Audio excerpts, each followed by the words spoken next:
Morning. Oh my goodness. It's been a while since I've done one of these. Good morning or afternoon, evening, wherever you're from. If you're new here and you just popped in, my name is Ice. I am a dungeon master. I'm from South Africa. I do some map building streams every now and then, but I mainly stream my sessions. But on Tuesday mornings, I do try and do some map building streams, and then I just talk a bunch of nonsense as I go about. On Friday, I didn't have a game. The session got cancelled, so I actually bought this one, finished it as well. Um, Took me a while. I struggled with this. So I started it on Friday and then I finished it on Saturday, and I just quickly made a couple of changes. I'm really happy with it. I really do like it. I am going to build a different one now for tomorrow's game. What are we on today? Yes, we're on Tuesday. So yes, I'm building one for tomorrow. I just gonna quickly just want to add some music so that I can listen to music. You won't be able to hear it, but I can hear it. Definitely not that, no.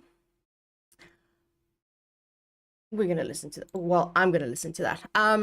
So what I want to build for tomorrow, they are a bit of a predicament. They're stuck in prison in a let's call it a city that that magic is banned, and they use magic, and now they're in prison. And one of the party members set the place on fire, so now they're busy dying of smoke inhalation. Hello, Gorath, how are you? So now they're busy dying of smoke inhalation in the prison, and so I've thought of ways to try and help them out. I don't know, maybe coming up with an NPC group or something that can try and, I don't know, like can save them or something. I don't know. I'm not generally into the idea of having NPCs come in and save the day. But this is heading for TPK. I read an interesting story on Reddit. I'll talk about it now. But yeah. Made the final changes on this. I'm super happy. This is for my Saturday and my Wednesday campaign, the Docs in Nipcam, and I'm super happy with how it came out. I really like it.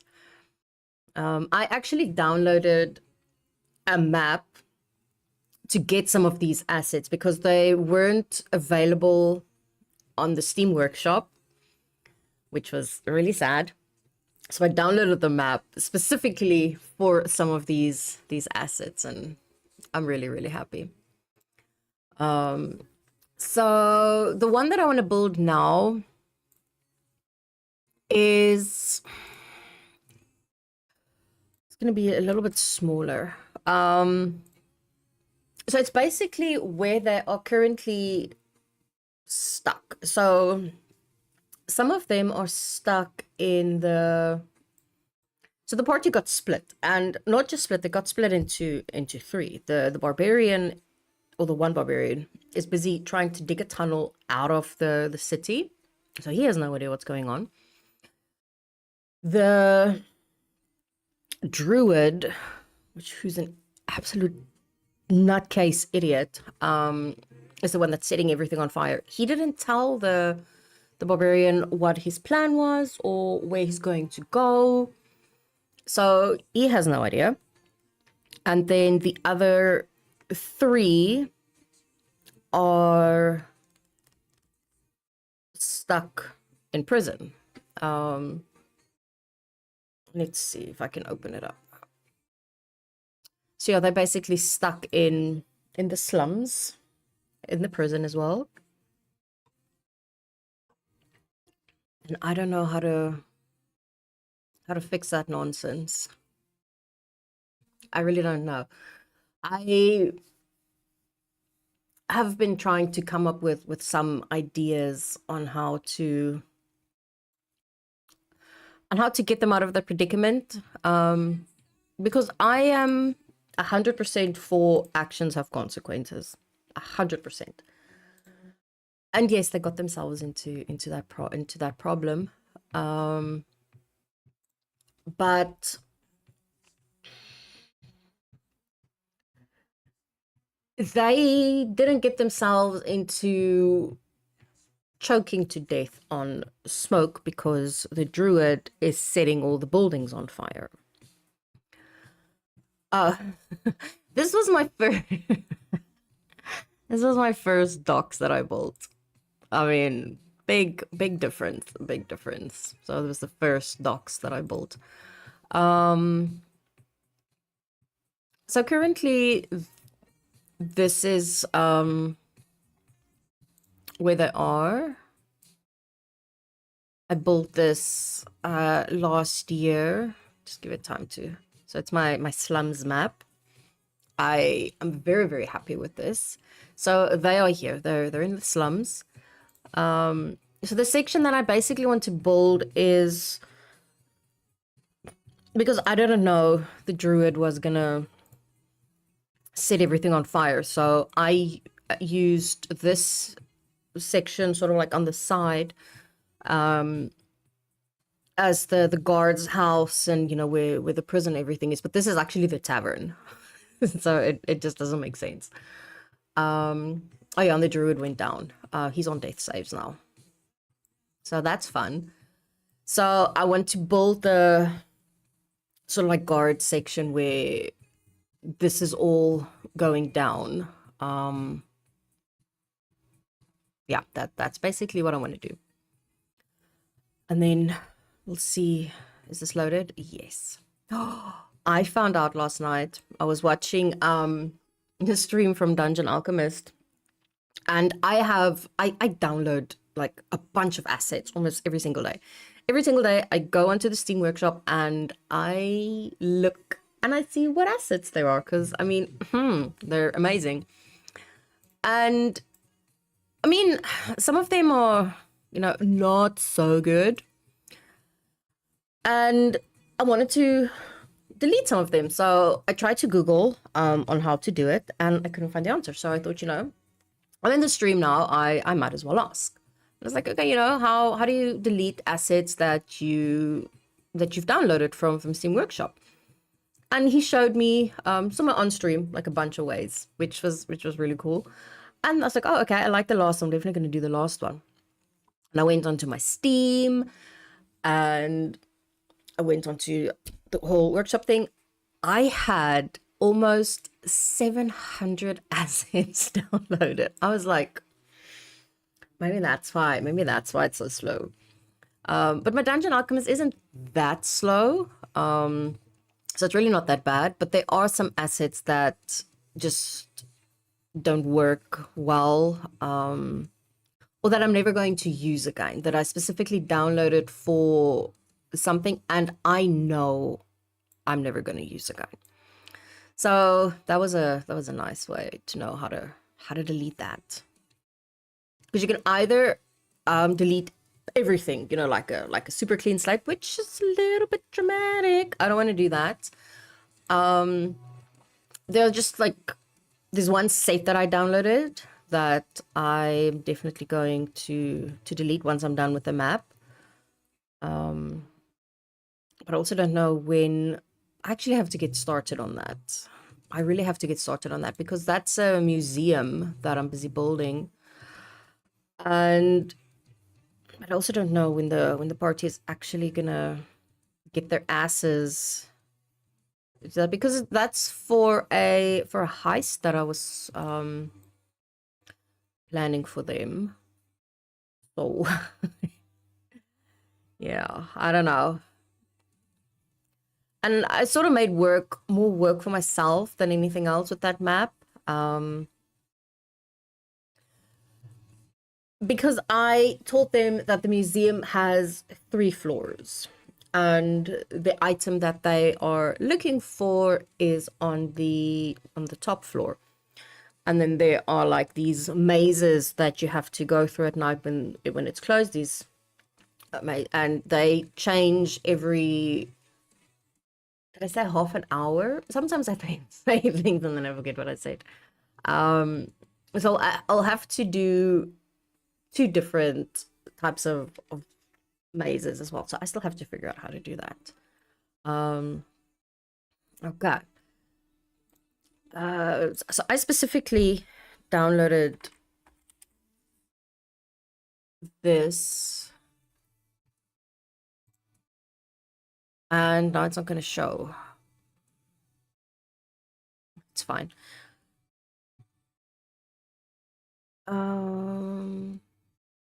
Let's do something like that. Ugh,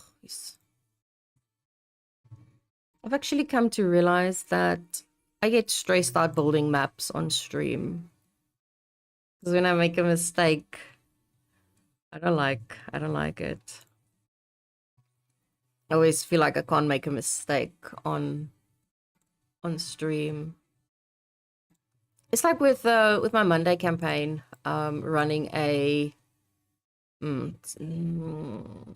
okay, it's fine. I can fix that. So on Monday, it's the only pre-written module that I run, so which is Tomb of Annihilation. Players enjoy it. They really like it. Me, not so much. I get stressed running pre-written modules. They stress me out because I always feel like I cannot make a mistake. Whereas if it's homebrew, I can do what I want and no one's gonna know. But in a pre-written module, if I don't know the answer and I'm sort of making it up as I go, it might come and bite me in the ass down the line. Last night they asked me a question again regarding something. I was like, I don't know. I don't know. So, and the answer also isn't in the little notes thingies. This is quite nice for the little guard's house, but now I need a roof. Why is there not a roof? That's something that goes on the top.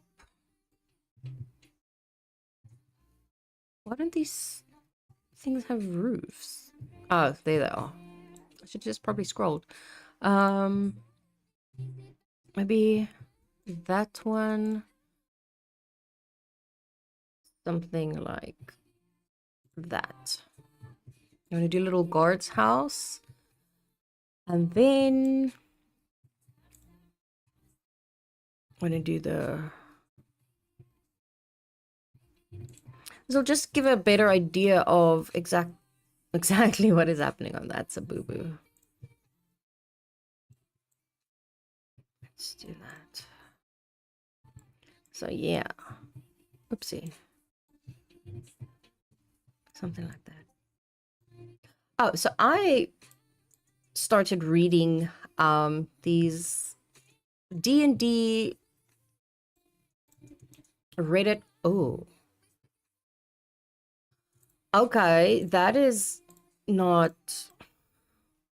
That's not...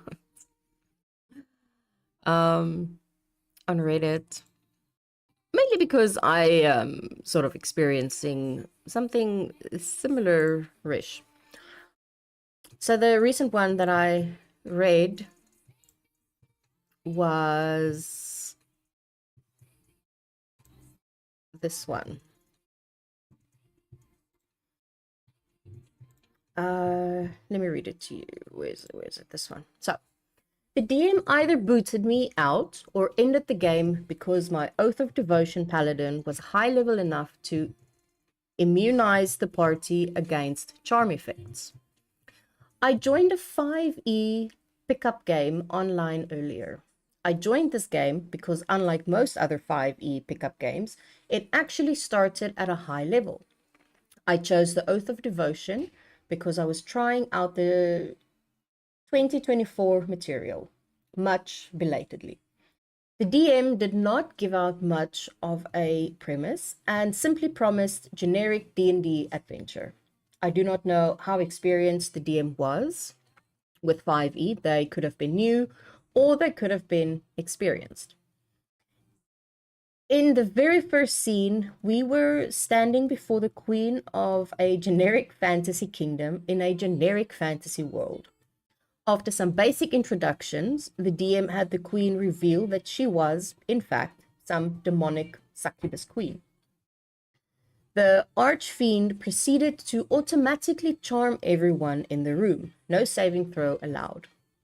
The DM specifically, repeatedly, used the word charm.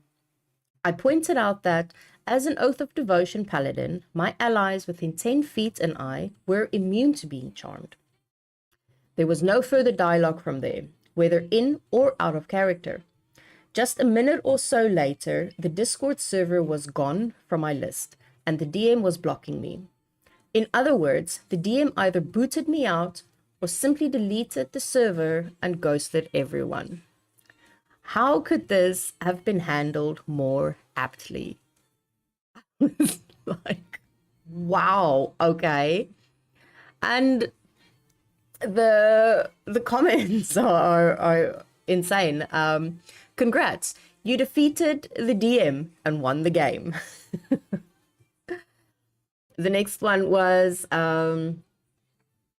very nearly anything would have been more apt than this, but you dodged a bullet. That wasn't a table you wanted to play in anyway.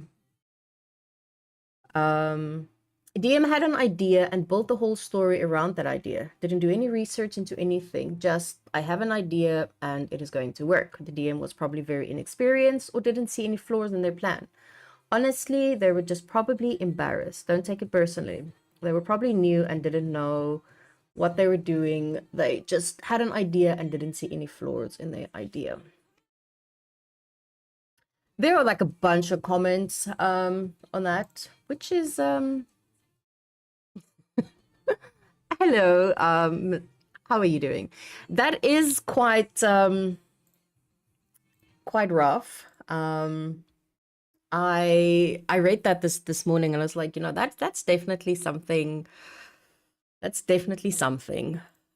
My opinion, oh, pronounced Mistral. Thank you so much. If I'm not sure, I kind of just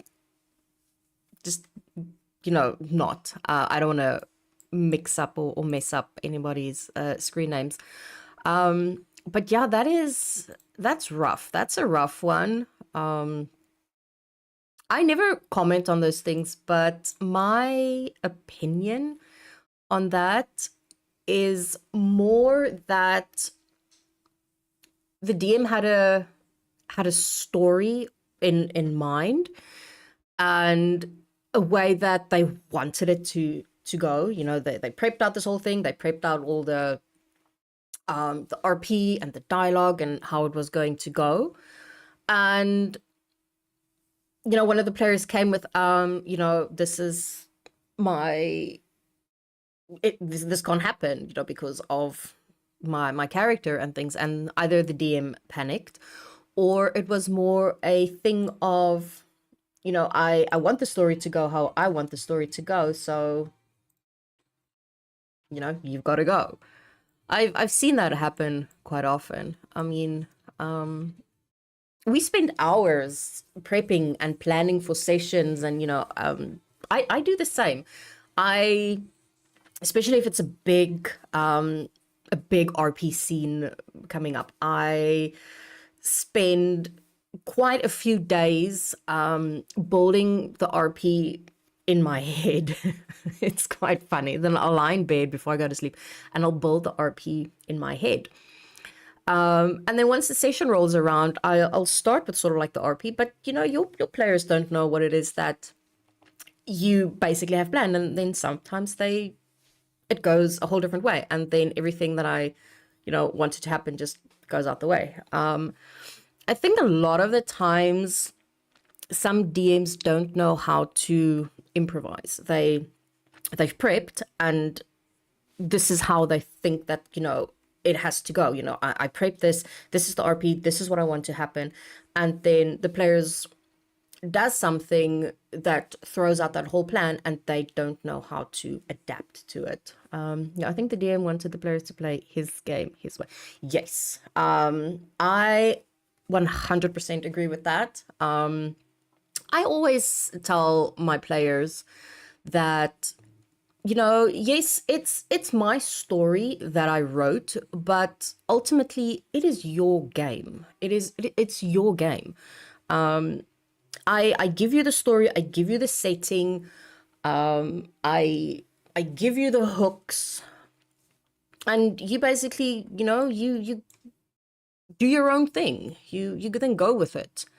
I will plan out certain scenes and things like that, but if they don't go the way that I had it planned, it doesn't matter, as long as the players still enjoy it.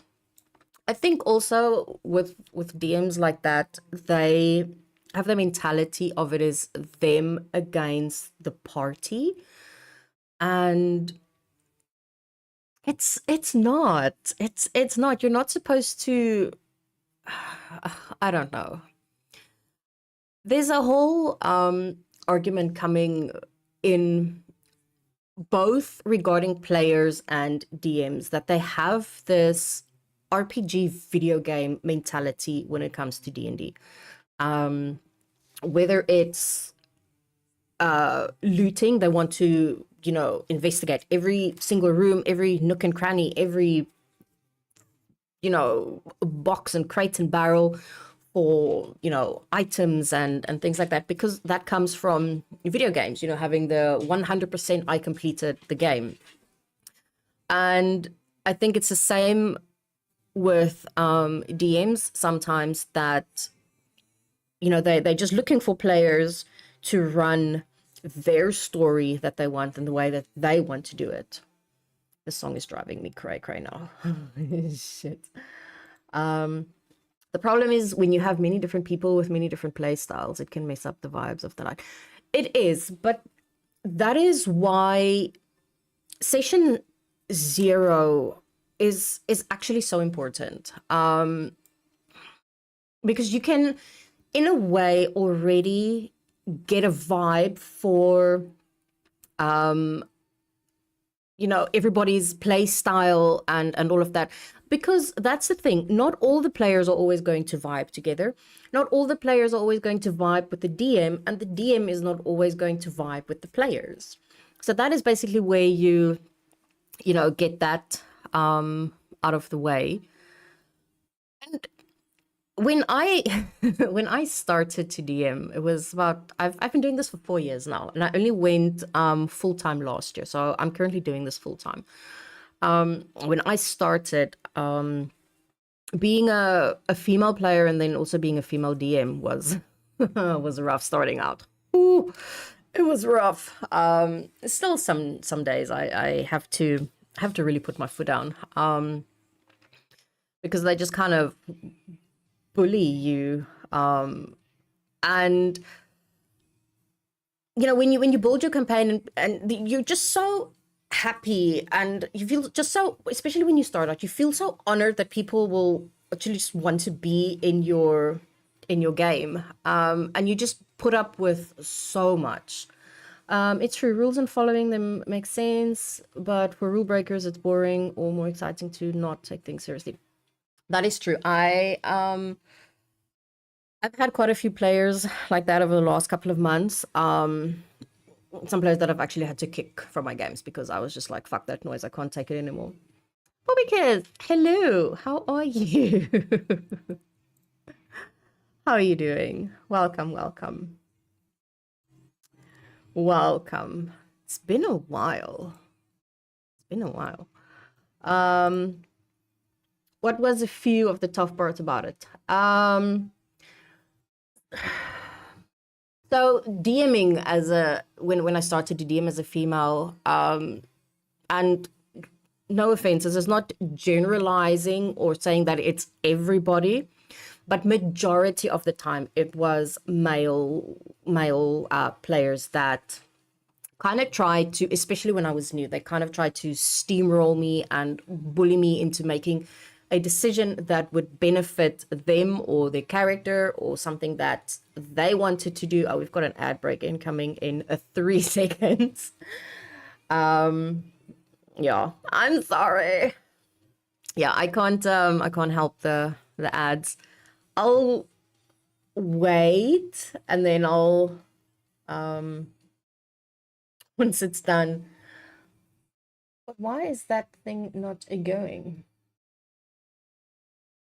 That's weird. Wait, I'm hoping I can see that. That's weird. It's weird. But anyway, so they would sort of like try and steamroll and bully me into certain decisions, especially when I didn't know certain rules.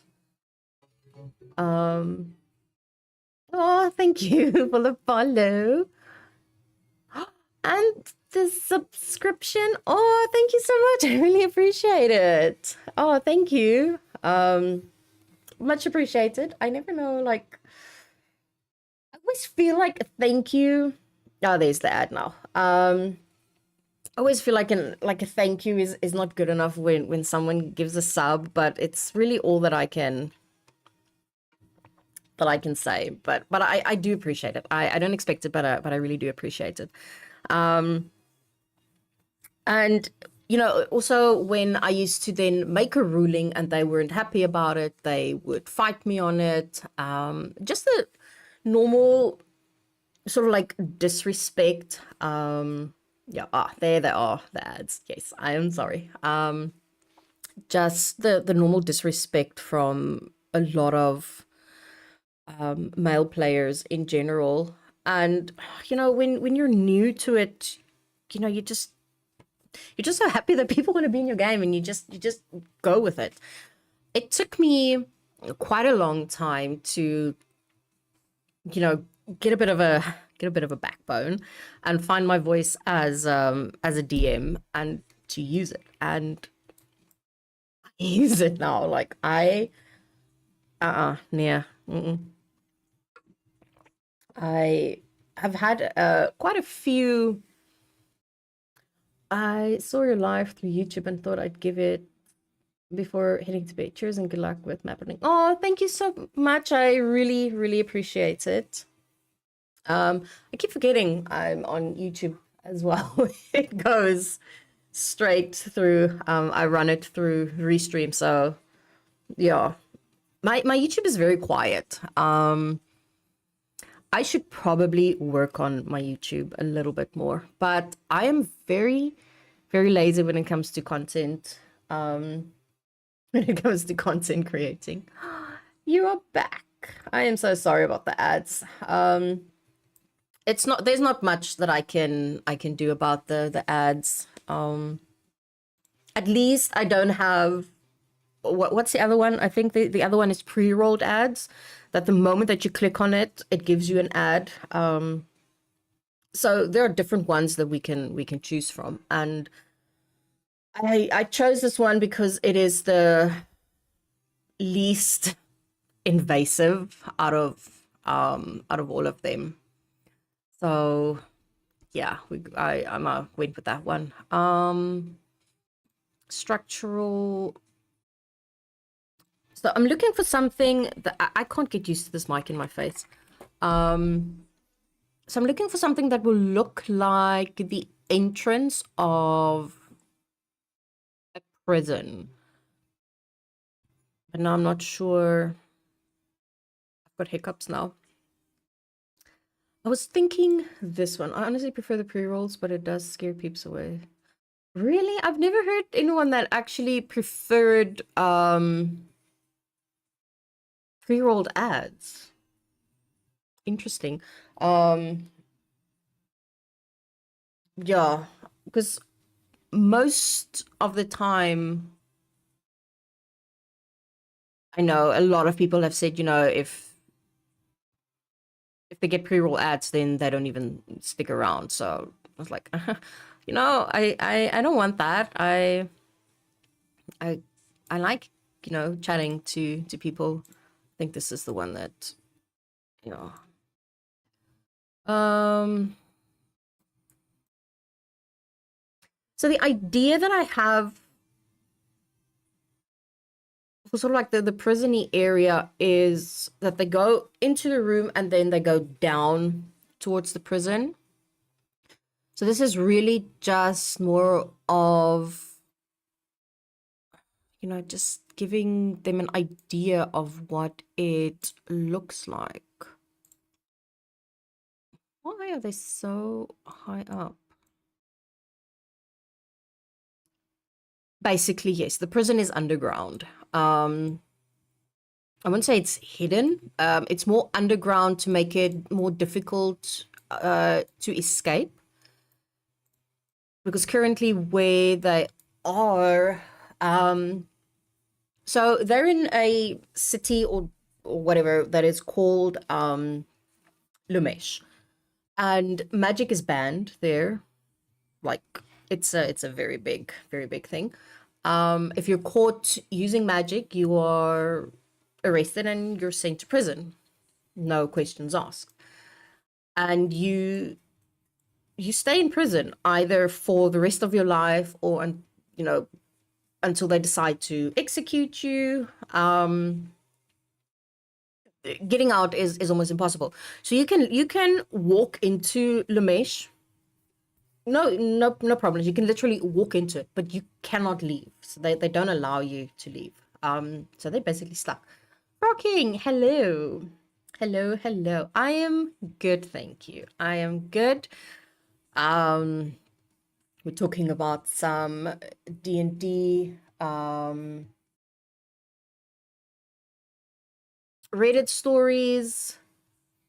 Why is my chats not coming through on this side? It's on YouTube, so it's for magic users. It is for magic users. Yes. And also magic creatures.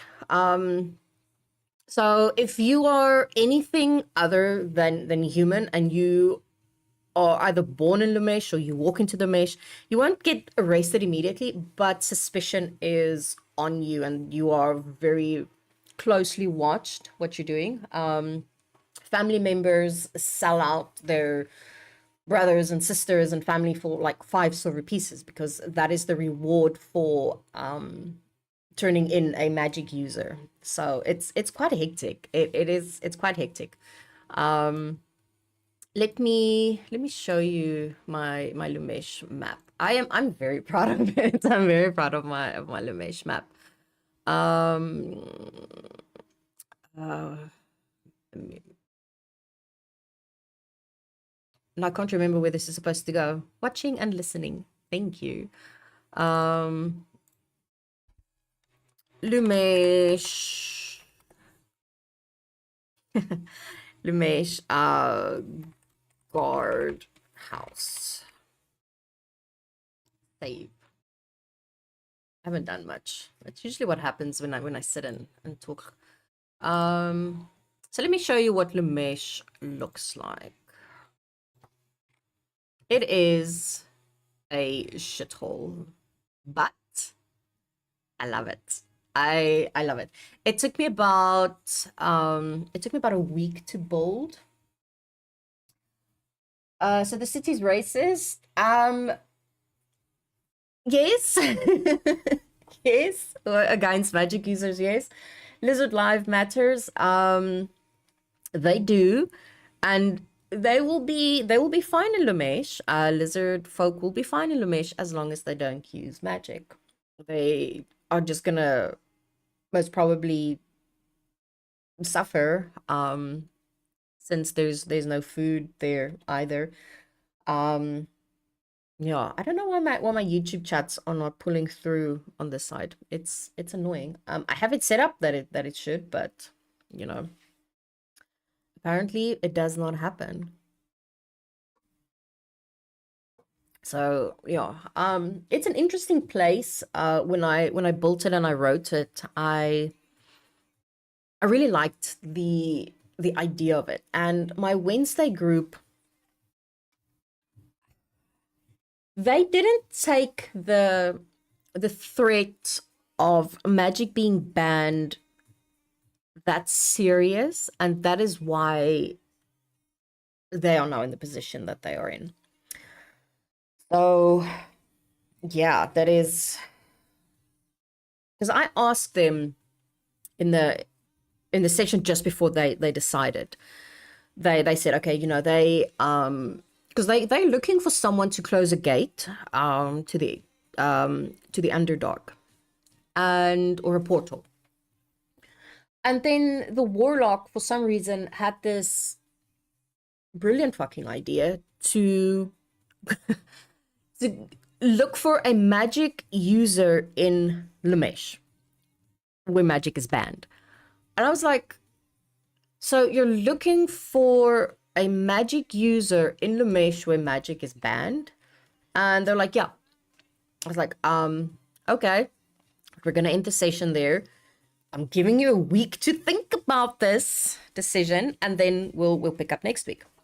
We start the next week, and I start with, are you sure that that is where you want to go? Which to that question, their answer should have been no, no, no, we don't think so. We don't think so. But they stuck to their guns and they walked into Lamesh.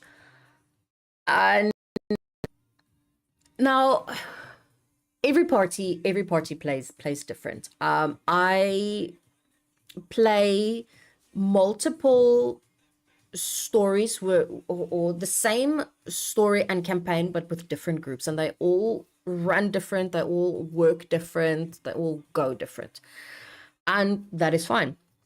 I don't mind how they play their game, but this specific group, and it's fine, they can do that. It's fine. They don't talk to NPCs. So they have no information about the world, about the different cities, about the different domains, about the different things going on. And again, it's their choice. I don't mind. So the only information that they had was that I gave them out of character because I was trying to help them. So this is currently where they are. I'm just waiting for it to load. It takes a while. It takes a while. But yes, this is basically the main map for Lamesh. It is slums. It is an absolute shithole. I just need to wait for everything to load. I have a bunch of assets that I've downloaded and all of that, so I just need to wait for it to load. But yeah, this took me about 3 or 4 days to build, and I'm really happy with how this came out. So you've got the dirty water that is there. No, thank you. So I actually uploaded this onto the Steam Workshop, so it is up for downloads. And believe it or not, it's actually on the first page. It's been doing really good. It's got a bunch of downloads, so it seems that people do like it. So why is Magic Band there? First of all, because it's interesting. So the the grasslands is split up and it's ruled by two different brothers. The one brother is fairly good at what he does and his people are happy. It's one of the richest. And then the other brother, which rules this section, banned magic because he's scared of an uprising against him, and it's sort of like a way for him to control his people. he lives in luxury while his people lives like that. So it's a way for him to basically just to control the people. So the guards are on the lookout for is a dead fish, rats running around everywhere. So it's a way for him to control his people, that they can't, basically rise up against him and overthrow him because of their shitty living conditions. Um, and I remember the party tried tried something similar. When they got, there was like, yeah, no, maybe we should try and get them to rise up. It's like, these people are so poor. I don't even know. I don't know. I don't know. And I don't know how I'm gonna get them out of there. What did I save that map now as? I can't remember what I saved it as. Yes, magic users scare the king because they have power that he does not have. Lumesh prison. Lumesh in alley. What the hell did I save that as? Fuck, I can't remember. Can't remember what I saved that map that I was working on. Yeah, so it's more out of fear that it's banned.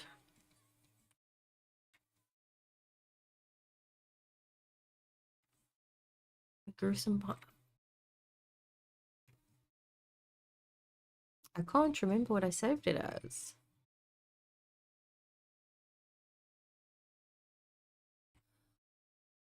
That's concerning. Ah, here we go. It just saved in the wrong spot. Okay, is it cause the mystery of magic, so the king isn't very familiar with magic? Yes.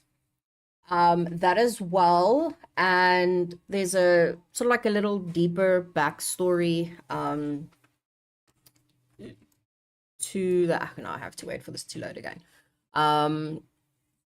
So he isn't very familiar with it, yes, but their parents were magic users, and or is it a magic user did something in the past that had a negative effect? Yes. I have to watch out because sometimes my players lurk about. Let's just see. None of them are here, but they probably watch the stream. Does the other brother have magic then? No, the other brother does not have magic. But it more came out that their mother had magic, and she used it on their father to make him fall in love with her, even though he was actually in love with someone else. But then she used magic on their father to make him fall in love with her. Eventually, the brother from this place found out, and he despises magic for that. Stop lagging. So yeah, it's more built into their sort of like backstory why he hates magic. Because it was used on someone that didn't really have a say in it. Oh no, yes. I write quite hectic backstories some days. Was it last night? No. No, it was Saturday that I had to actually had to put a trigger warning up on my channel with things that were that was going to happen. So there are magic users in the town. It's just magic is forbidden to be used. Yes, because people are born with magic. They can't help it. But if they are caught using it, then they are in trouble. So no, there are definitely magic users in town, but they hide the fact that they are magic users and that they have the ability for it. I want to add a gate.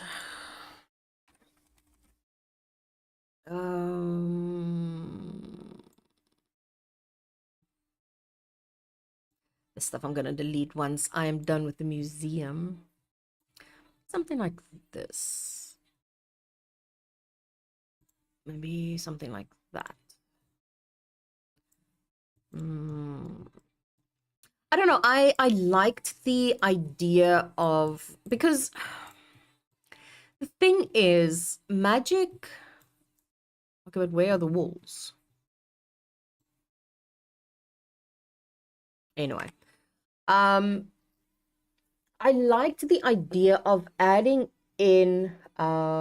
Is it hereditary? I assume not. If the two brothers didn't get it. Well, magic isn't always hereditary, so no, they just didn't get magic. Or did they? Maybe. Sometimes I change things on the fly. The brother of Limesh, he is actually a magic user. So yes, he is a magic user. The other brother is not, no. So the bad brother is a magic user. The good one is not. So that's that's quite interesting. So yeah, this will be the gate. It's okay to change things as long as it's for the better. I say that's true. Also, if it makes sense. So I'll quickly. Yes, it's good to be flyable. I if it makes sense, then yes. Then change it quickly if it makes sense in the setting. But if it doesn't make sense, then no. But sometimes if a player asks me a question and it wasn't originally something that was in there, but it makes sense to have it there, then yeah, then I'll say like, yeah, definitely. I Why are you like this? I do often also homebrew on the fly, like especially if my players are annihilating a boss, like in a round or so, then I will quickly homebrew a couple of things here and there. Or if it's the other way around, if I accidentally chose a monster that's maybe a little too much for them, then I'll just quickly change a few things around. But I had it last night as well, like my party, they were only 3 players last night, and they annihilated a froghemoth, 2 of them. They're level 4, level 5, level 4 or 5, and let me check, level 4 or 5. But they're very low level, and I was a little bit panicked, sending a froghemoth after them, because they're pretty strong. They've got like 184 HP, and their attacks do quite a bit of damage, and they can swallow. They're level 5, and they can swallow the they can swallow two people, and it was a massive creature. It wasn't large. It was the one bigger than large. And there were only three last night. That one is a backup character. She couldn't make it, so there were only these three players: Dante, Tyrion, and Tomic. There were only three. And our we do milestone, by the way. And I was a little bit panicked, but I kid you not, both of those creatures didn't even get a hit in. They it was insane. It was insane. So yeah, I don't know. Sometimes when I do my encounters, when I plan them, sometimes it comes down as difficult or deadly. But then for them, it's easy because two of those things, if you take it on the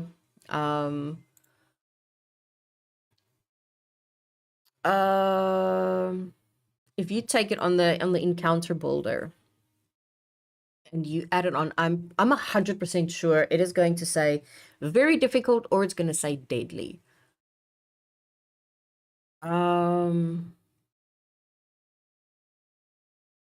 Create new. This is quite fun to play with. So manage characters. They were only 3 of level 5. And it was a frog behemoth.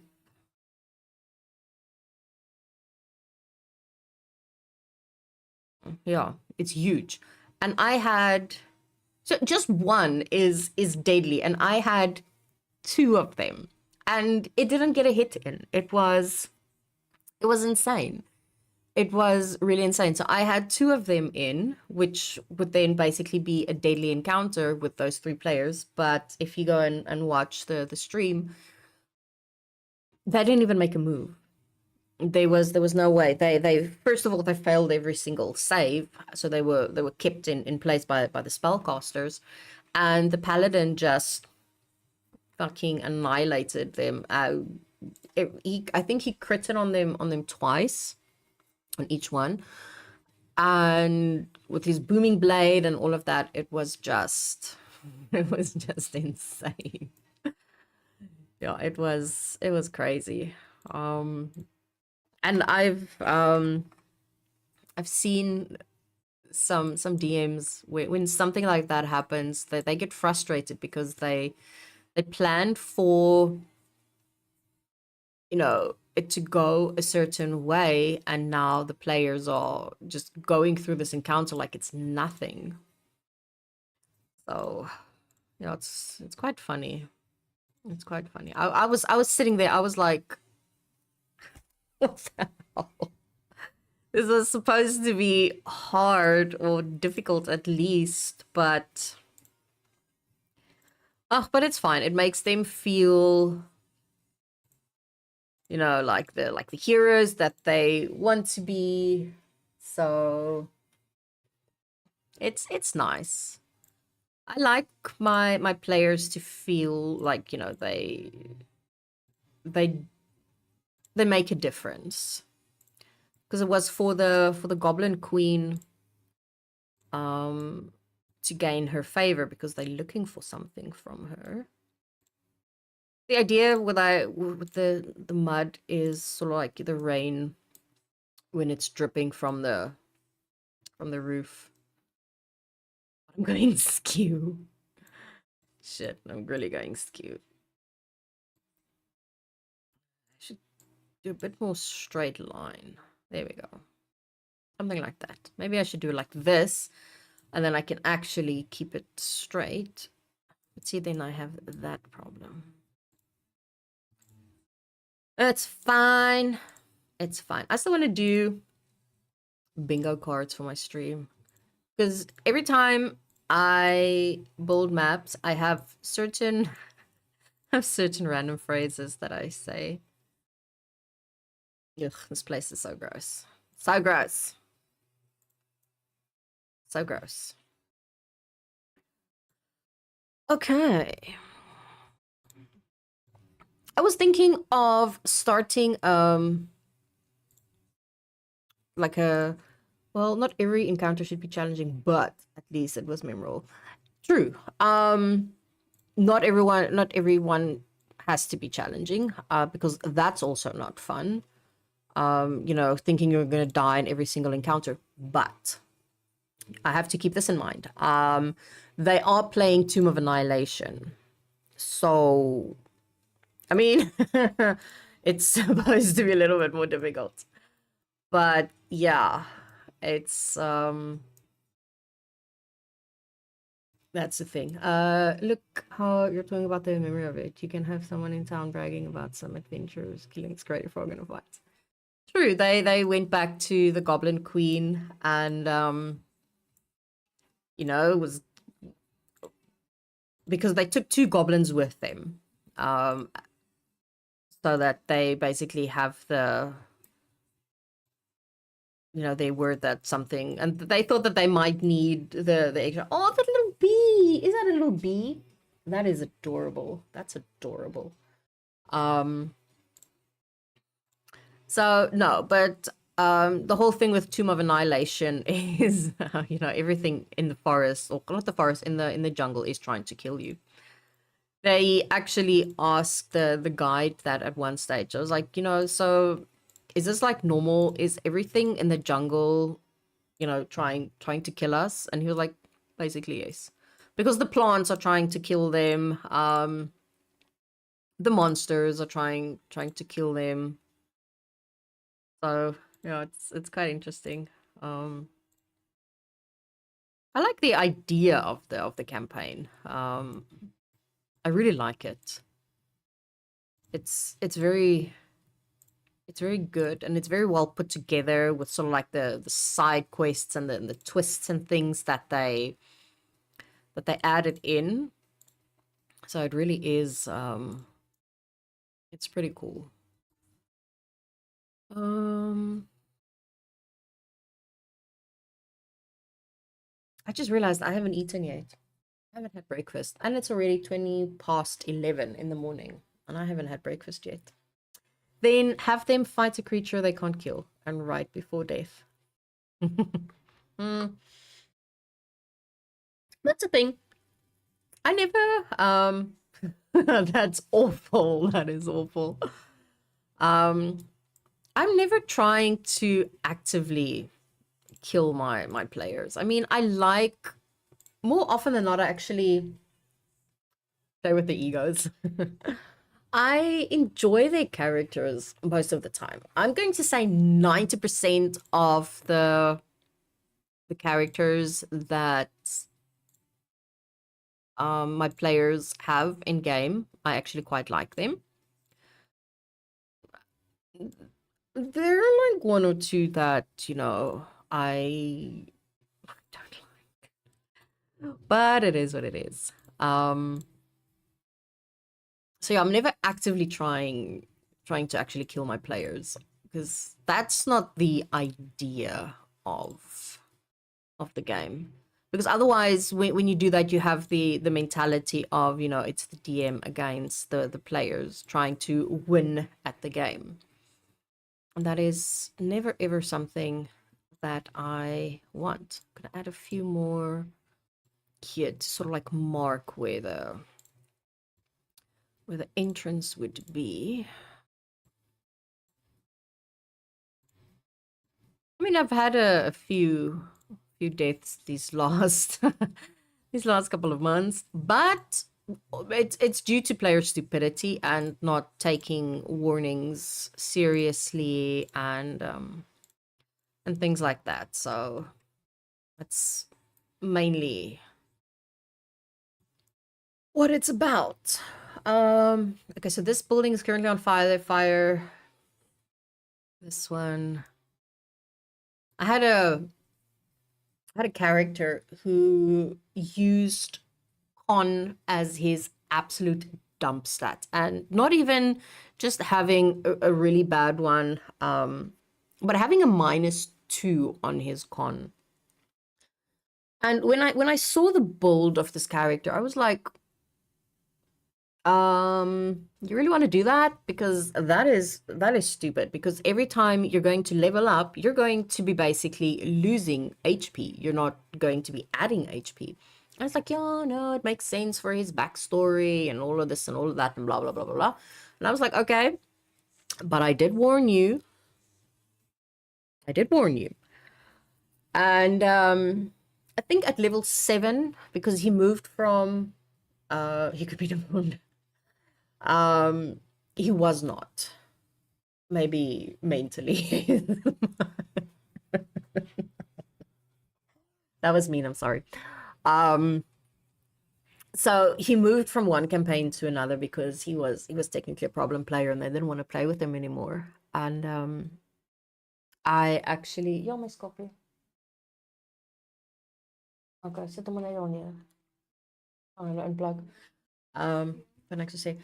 And so I felt sorry for him and I wanted to give him another chance. And I was like, okay, I'll move you to one of my other campaigns. But they were at a little bit of a higher level. I think they were level 7. Yeah. So it was a level 7 character with it was an artificer. 37 HP. Yeah, I think he had 37 HP at level 7, which is quite low. And they came across and all the other players had pretty average HP, over, between 40 and 70. Give him a bonus, like a lot of money, so he could hire helpful people to fight along. Well, he died. He died. So they went into a basement and they found a beholder and a baby beholder. The warlock never assisted them. She just decided, no, fuck that noise, I'm out. So she never even assisted them. And so what I do with monsters like that is I will write down all my players. I don't have more than 6, but in that case they were only 5 because the warlock decided not to. So I would roll a d6 minus 1. And the beholder as well, it was 10 different eyes. And then I would roll the d6 who it's targeting, and then I would roll a d10 to see which eye it's using on that player. Because I just felt that that's more fair, instead of me going, okay, you are being targeted with this eye. Otherwise, it feels like I'm picking on the players, especially when it comes to powerful creatures like that. And it landed on this artificer with his -2 con, and then it landed on the disintegrate eye. And it dealt 42 oh, thank you for the follow, John Tay. And then it landed on, I think I rolled 42 necrotic damage on the disintegrate. And yeah, it brought him down to 0, and then he was turned into gray dust. He died. So yeah, I felt bad. Yeah, he so like almost rage quit after that. I was like, okay, then that was an interesting thing. So yeah, I've had to had multiple conversations with said person regarding metagaming, interrupting either me or other players while they're busy talking, things like that. So yes, problem players are part of. I would make him wake up from that nightmare. No, no, I'm going to say that I am. This is going to be a very unpopular opinion, and I'm a millennial. I don't really care what anybody thinks we're going to say. I am actually happy that character died. A lot of reasons for it, but yeah. Bonus for playing a challenging character. I don't mind challenging characters, but if you're bringing in a character that you're trying to make unkillable, you're just screwing it up for the rest of the party, because now I have to bring in stronger enemies. So the more squishy characters are, they're not going to have such a great time, because you're bringing in a character that I can't really hit with anything, or then really, what's the point? I understand wanting to make a tanky character like your paladins and your barbarians, but I mean, when you're bringing in something absolutely ridiculous, then I just get annoyed. And that's basic. Well, not his character was that. He was just an annoying character. And also with him as well, I noticed it quite early on. He couldn't separate himself from his character, which is quite dangerous. If you cannot do that separation, that's a little bit concerning, to be honest. And even after that, he constantly was still talking about trying to bring his character back, making the new character. And in this specific campaign, I have it as, well, that's a little bit big. I have it as the balance between life and death has to be upheld at all times. So it's basically a life for a life. So if you are casting a spell trying to bring someone back from, I like that one more, trying to bring back someone from the dead, the price is a person that you really care about has to take their place. And you don't get to choose, I get to choose. I choose who is taking their place. I just really like the idea, because I like the idea of, death being a little bit more scary. So, you really have to think about your choices. It's like, oh, okay, yeah, that's fine. However, the cantrip, spare the dying, doesn't count because it's immediate, it's instant. But any leveled spell that you have to cast to try and bring someone back from the dead, that life that you bring back has to be replaced by another one. So the players are playing inside of your world. Basically, yes. But they knew that in session 0, I explained the whole thing, especially when I saw that, they're spellcasters and things like that. I would tell them, since you're a spellcaster, you would know this. You would know that the balance needs to be upheld at all times. So it's not like I surprised them with like, oh, by the way, you can't bring someone back from the dead, So we had that discussion, and I told them in session 0 that this is how it goes, because I like the idea. I like the idea of magic feeling more alive. You can't just go around willy-nilly just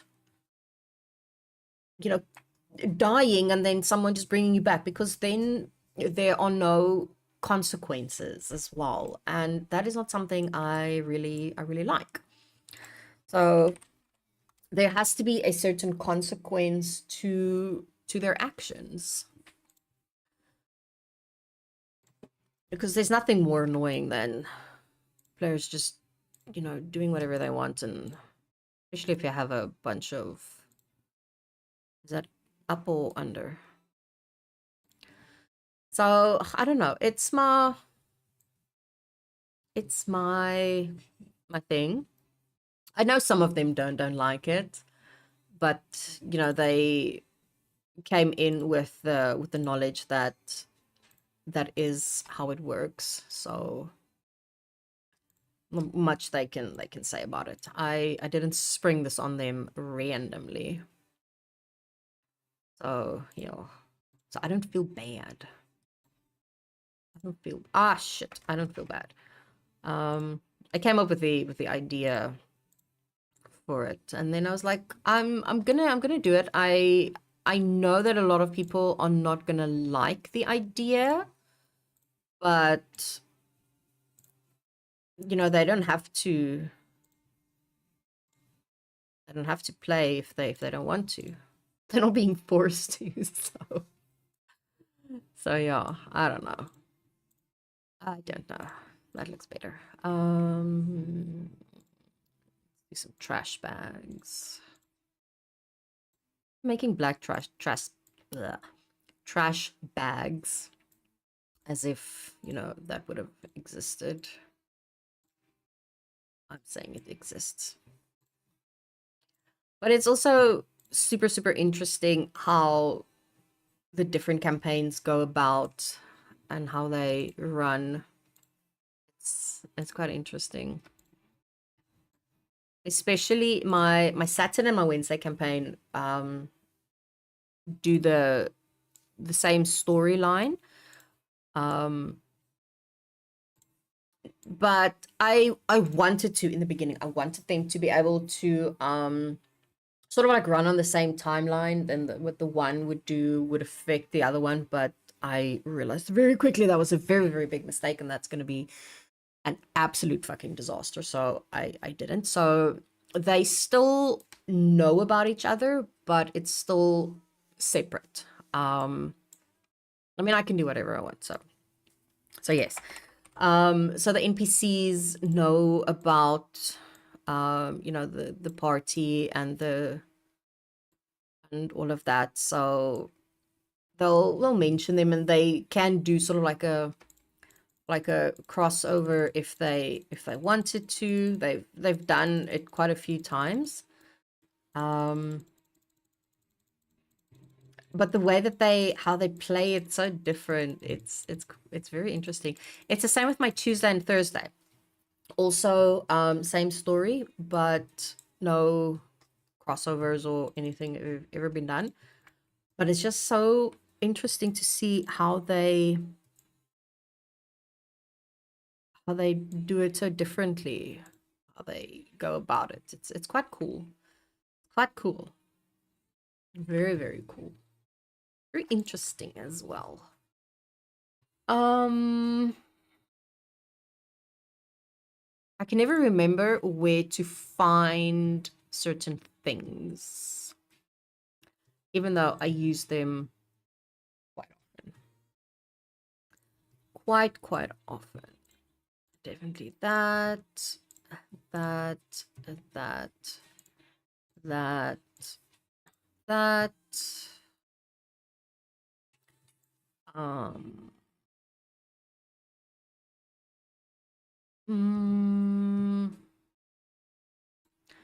Maybe that.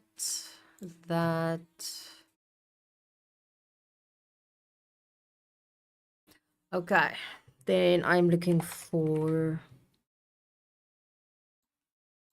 Yes. Looking for that. I'm looking for that. Body. No, there's a different one. There's a cart. There we go. With sleepy people. That's gross. Ooh, they found they found out inside the prison what the mystery meat was that they were eating. They were not impressed. They were not impressed.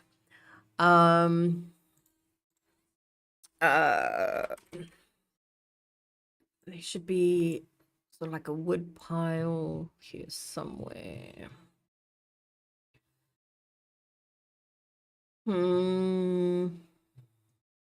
This one.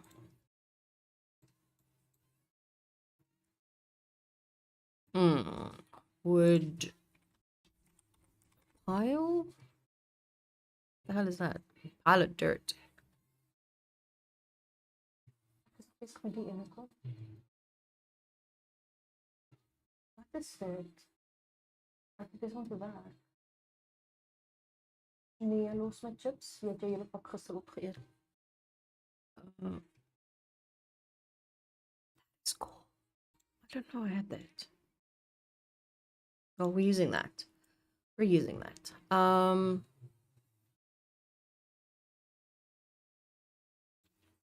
I want that. But where are all the...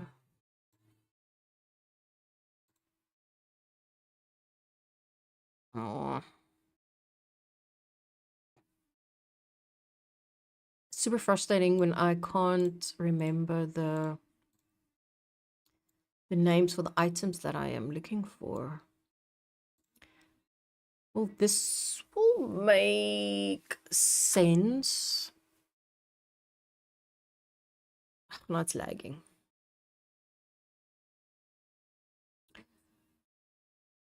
There we go. Caged wagon.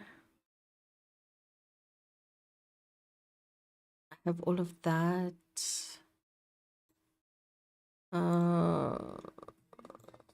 That one.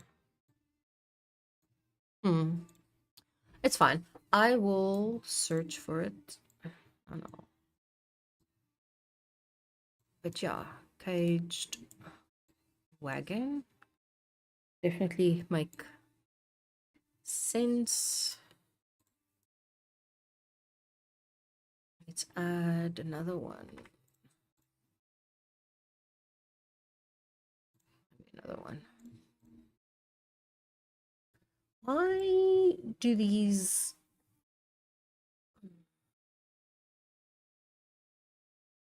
I have an idea, but I'm not sure if it's gonna work. I haven't eaten yet, but I'm eating chocolate.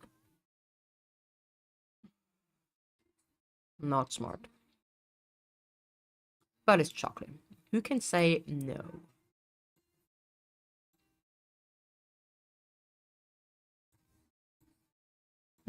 Okay.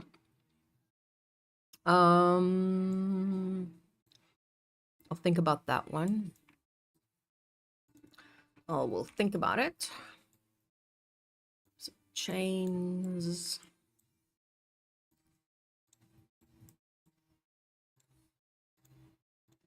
Sort of like around.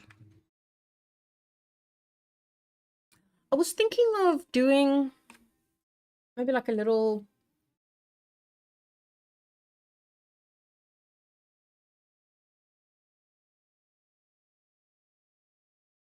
What's the word? Graveyard. English is not my first language. So sometimes I cannot find the words.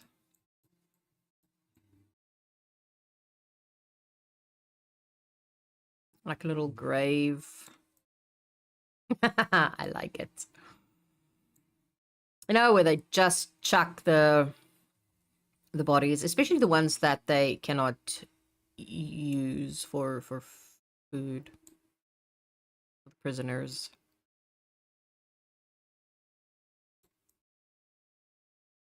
Something like that. I like it. I like it. It's creepy. Like Lamesh, because Lamesh is creepy.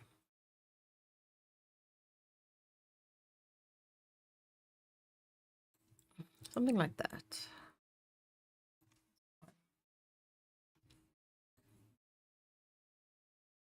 There we go. Something... Go away.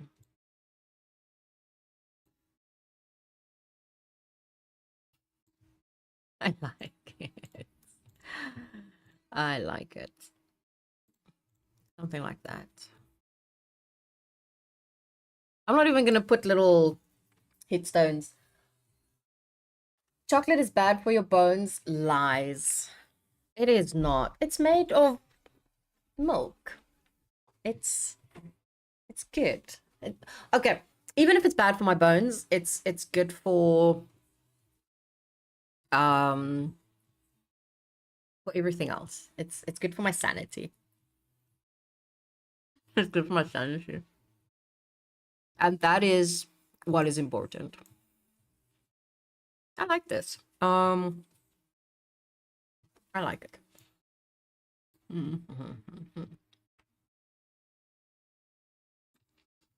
Okay, not going to use that. Not going to use that. Um,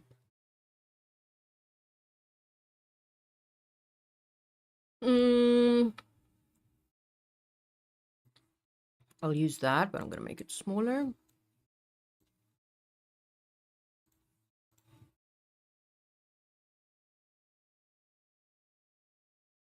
Keep feeling things walk on me.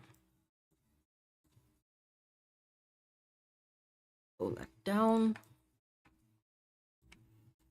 I'm gonna use that.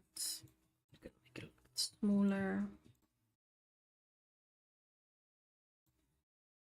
And then milk is bad for your right shoulder. For my right shoulder. It's okay. I don't need my right shoulder. I'm a lefty. So it's okay. I don't need my right shoulder. I'm left-handed, so it's good. I am good.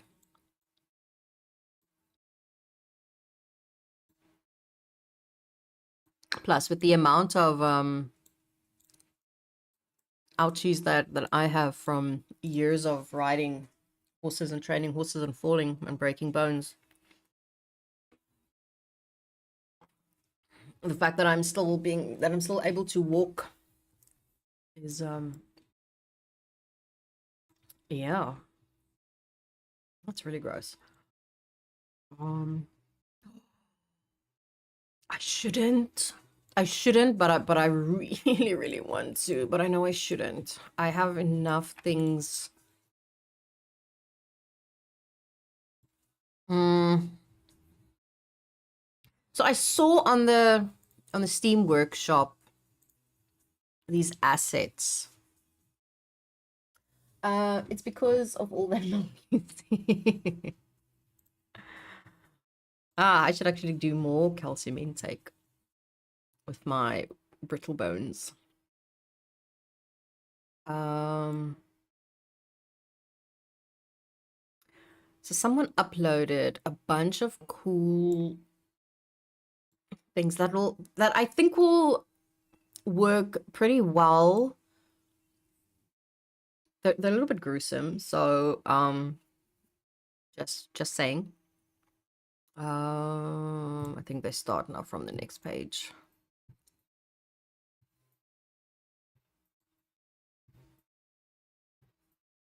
Okay, next page. Yes, here they are. So like all these body parts. I don't like the torso that's actually upside. I would have liked it to be flat down. But I don't know if that's I don't know if that's too much. If that's too much or not enough. I don't know. I think I'm gonna leave it. I think I'm gonna leave it. I think that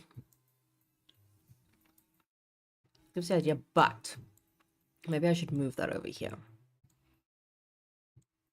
I feel that makes a little bit more sense. That it'll be sort of like here by the...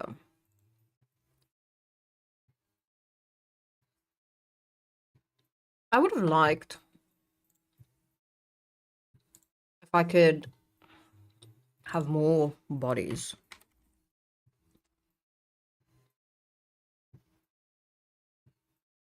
But not... something like that. That's perfect.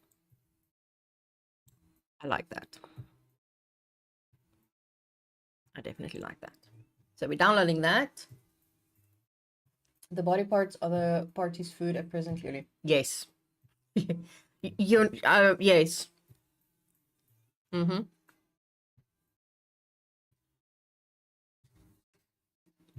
They do feed them to the prisoners. Let's just say when they found out that little tidbit, they were not impressed. They were not impressed.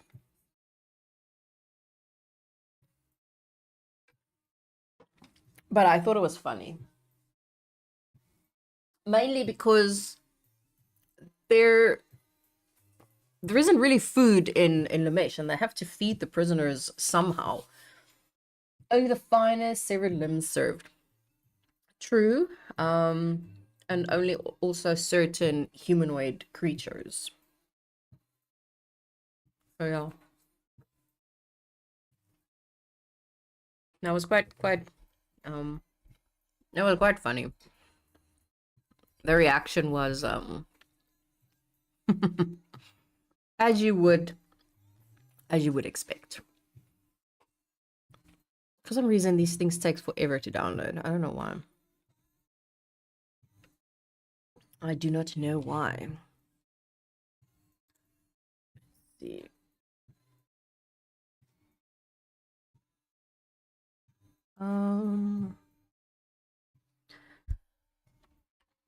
My Discord is probably one of the busiest things during my day. And it's fine. They can wait. Oh my goodness. This is taking forever. Let's see. While doing that, let's see what else.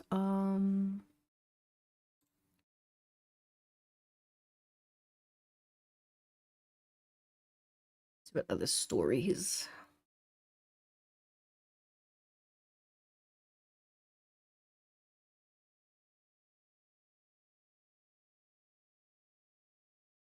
Why is it being weird like that?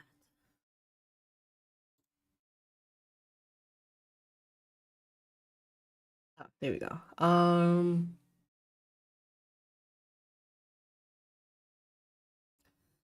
Created.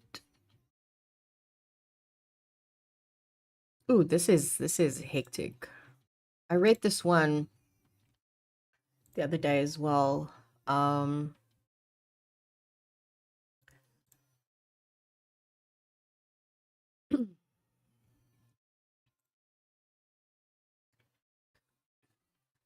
I'm just waiting for it to open up. Then I can actually read it. This also sounds like a little bit of bad D&D in a certain sense. Is low-level D&D meant to be this brutal? I've been playing with my current DM 1 to 2 years now. I'll give as brief a summary as I can of the numerous TPKs and grim fates our characters have faced. All of us, level 2, we made it to a bandit's hideout cave in an icy winter-locked land. This was one of Critical Role's campaigns. We were TPK'd by the giant toads in the cave, like at the entrance of the dungeon. Retrying that campaign with same characters, we were TPK'd by the bandits in one of the first encounters. We just missed one turn after another. Total combat lasted 3 rounds. Learly died numerous times during Lost Mines of Vandelver. It was utterly insane how the red brands, or whatever they were called, could use double attacks when we were barely even past level 2. Oof. Eaten by a dragon within the first round of combat. We were supposed to be capable of taking it on as the final boss of the module. It one-shot every character, and the third party member just legged it and died trying to escape. Absolutely destroyed by pirates twice. First in a tavern, second sneaking onto their ship. There were always more of them, and their boss just would not die. By this point, I'd learned my lesson and ran for the hills instead of facing TPK. 2 of the party members graciously made it to a jail scene later with me because the DM was feeling nice. Otherwise, they'd be dead. I'm the only level 3 in the party at this point in our current campaign. How? We're in a lair of death worshipping cultists. We came across a powerful mage boss encounter. Not sure if it was meant to be a mini boss, but I digress. This mage can cast freaking fireball. We're faring decent into the fight by the time this happens, and 2 of the players roll dex saves. We make the saves and take 13 damage anyway, enough to down both of us.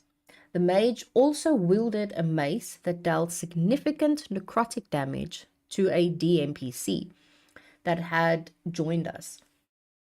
If it wasn't for my friend rolling a nat 20 death save, we would have certainly lost. The arsenal this mage had was insane. We have abandoned one campaign that didn't get very far and really only played 3. Of all of these 3, including Lost Mines of Vandalver, we have not completed a single one. We have always died. We have never reached level 6 or greater.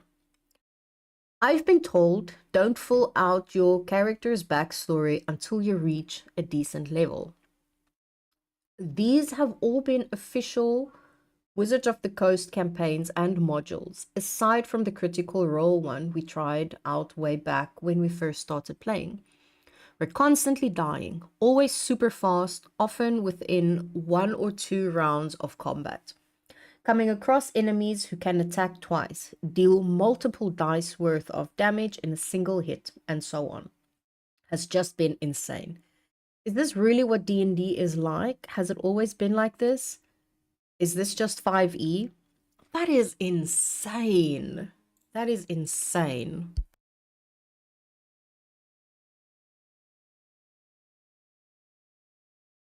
That is absolutely insane.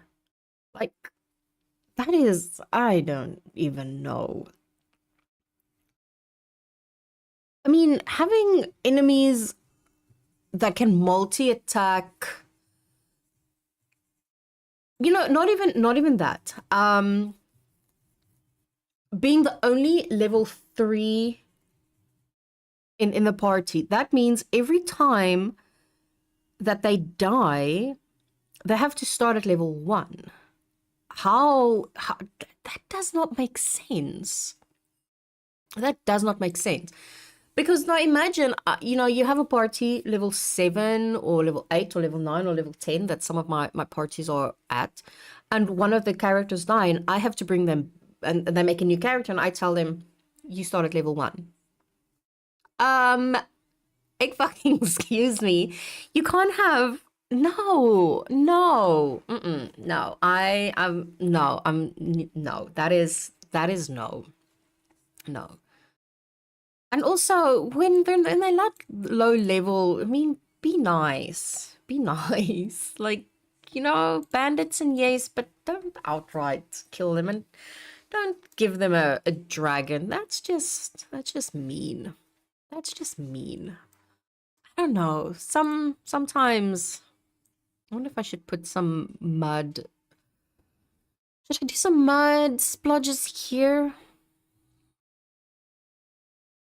I feel like I should do sort of where they're walking. That's way too big.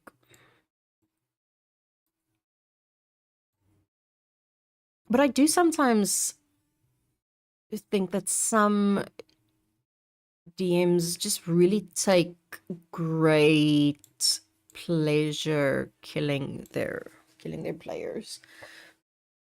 But they're having multiple different levels of players.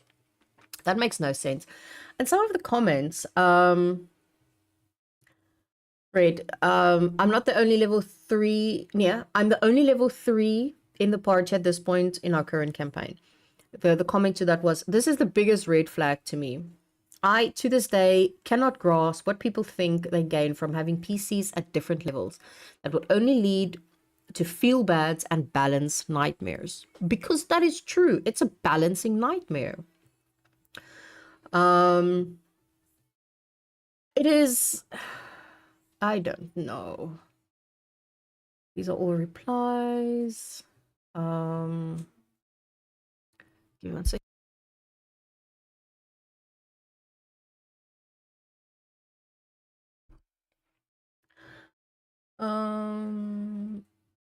Oh, this is one of the first campaigns I ever played in had the DM leveling us up separately. We had a group that was constantly gaining and dropping members with the core 3 players that always showed up. It was so annoying because new people would quickly leave when they realized they were starting at level 1 when we were all level 6 to 8. And yeah, the core players had a level range of at least 2 levels difference at all times because our DM awarded experience for individual kills only. Oof. So if you're a character who likes to roleplay or think outside the box in combat, you were screwed over constantly. Not to mention the fact that he awarded meaningful loot 1 time in a year and a half of regular sessions. The only magic item I ever got was a bow that did extra damage to flying creatures. We never faced a flying creature. This is why I'm a forever DM now. Ugh. Ooh, that's rough. That's rough. I don't know. I don't know. Sometimes I sort of like wonder what the mentality behind something like that is. I don't know.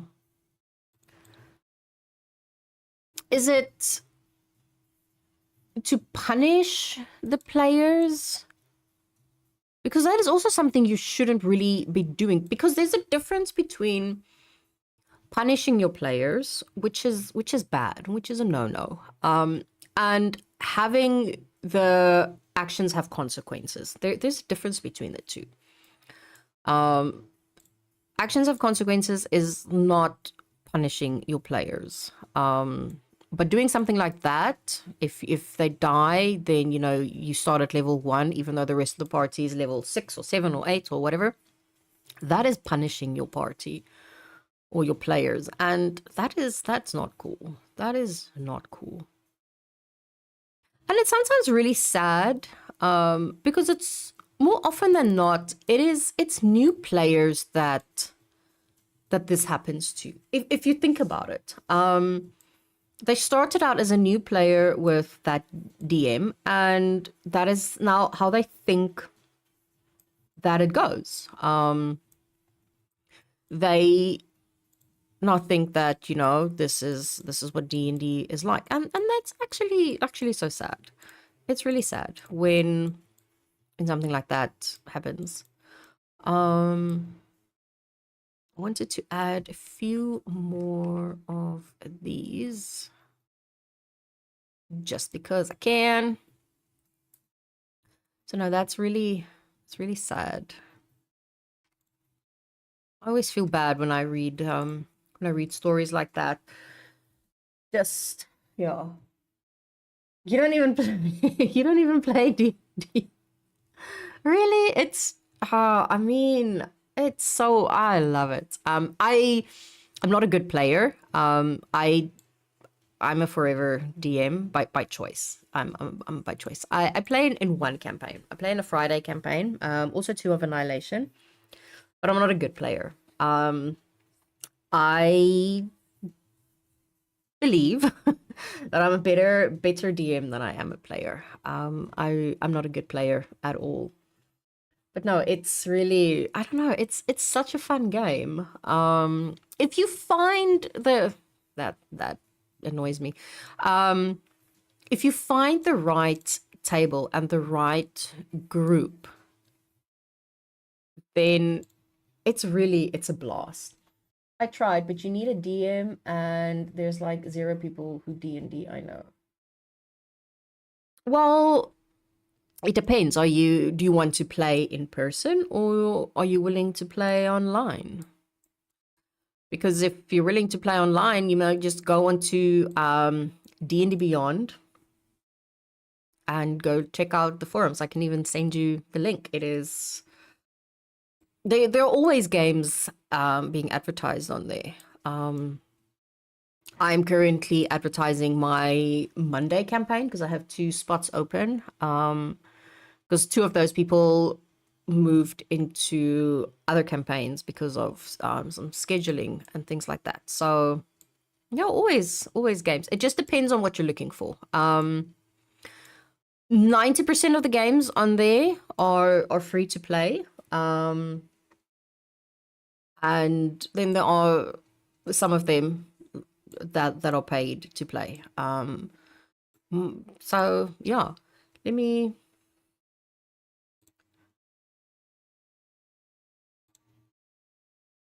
There we go.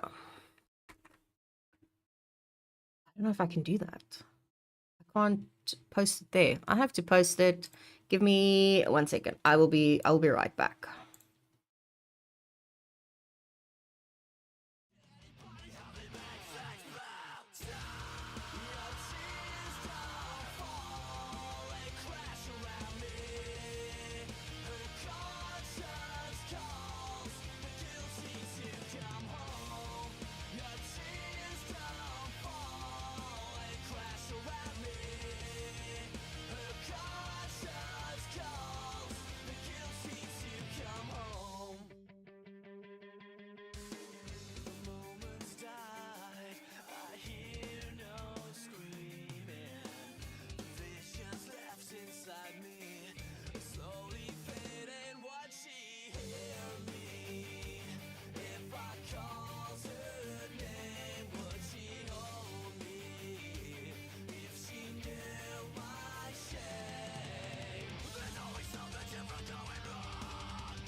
There we go. Posted your link. I had to go find it first, and then I had to go into my YouTube, to the chat, because I don't have the YouTube chat here. And for some reason, my chats aren't pulling through. I don't know what's happening. But yeah, I am not sure. So the players are playing. Oh wait, to the welcome. What are you on lunch or something? Yeah, I want to do the Tuesday mornings. I want to try and do it a regular map building Tuesday. It's my pleasure, thingamabob the first. Yeah, have a look at it. Then you just go on under forums, looking for groups and things, and yeah, just have a look around there. It's really fun. It's really fun. But yeah, today I want to try and definitely do more regular map buildings. So yeah, this is the one for tomorrow night where Brody is busy fucking up. So, but I think I'm basically done. I'm not really sure what more I can add. Yes, it is time for the nom nom. I'm actually hungry. I haven't eaten yet. How does it feel to be back at work after being on a longish holiday?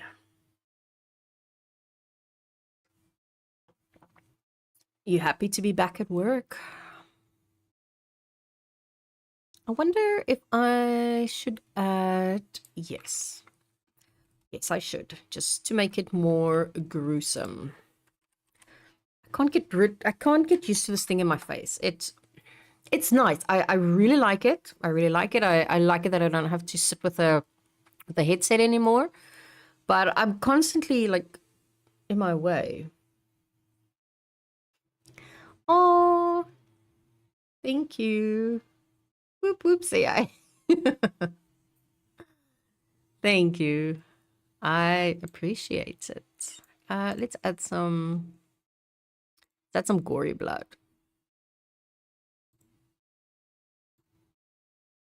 I don't think that they're going to see this, but still adding it because of reasons. It is okay, and no, it was a little bit of a holiday. was a little bit of a holiday. You were home playing games and things. It was a mini holiday. Guess you were recovering, but we were resting in a way. Where's that very, very bright red one? This one is very, very bright.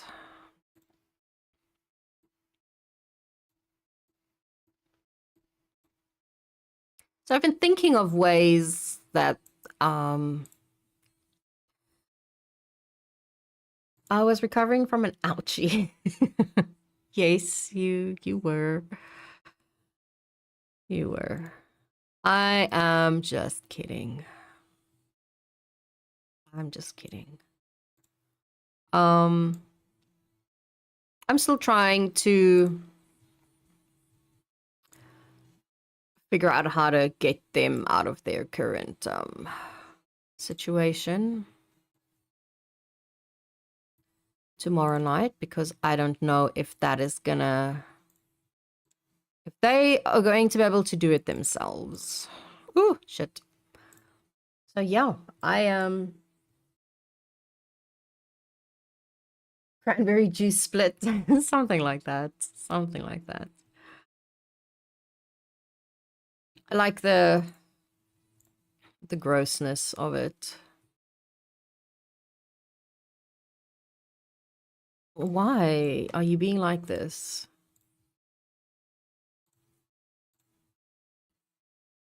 I mean, I want it to sort of like look like it's was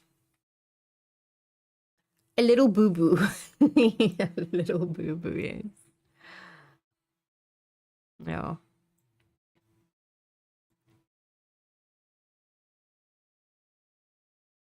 Insert the nugget.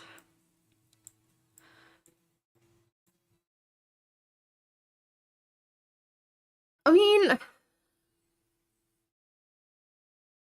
I don't know. I don't know if that'll work. I don't know if that'll work. I think I have everything. I can't think of...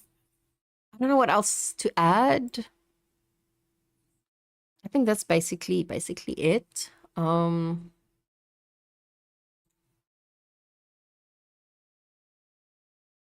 don't know what else to add onto the map. I can add a few more trash here and there, some barrels and things, but I've got hiccups and I haven't even eaten yet. That is what I'm gonna do when I'm done here. I'm gonna make something to eat. I'm not sure what though. I feel like these houses are smaller than they technically should be. So yeah, because these crates are fucking massive if you think about it.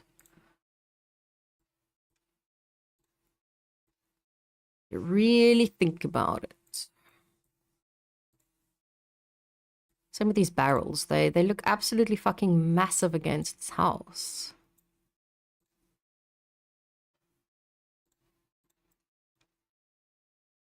But I absolutely love the new stuff that I downloaded when I made the doc. I was like, I love it.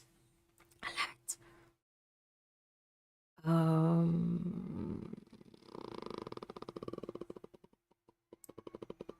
No, that's fine. Where? I think is it under crates? Yes, it's under crates. I love this. This is very creepy. Let's add that in there. Well, Nugget can try in the prison, but he will be scared of Birdie. Well, Birdie is currently down. Birdie is on death saves. So not sure how he's gonna get out of that fuck up that he created for himself. I don't know. I don't know. I don't know. Last night I was lying in bed and I was thinking about it. And I've gotten some um my fuck. My brain just my English airtime is done. um Suggestions. There's the word that I was looking for. So I've gotten a few suggestions here and there from people. I am just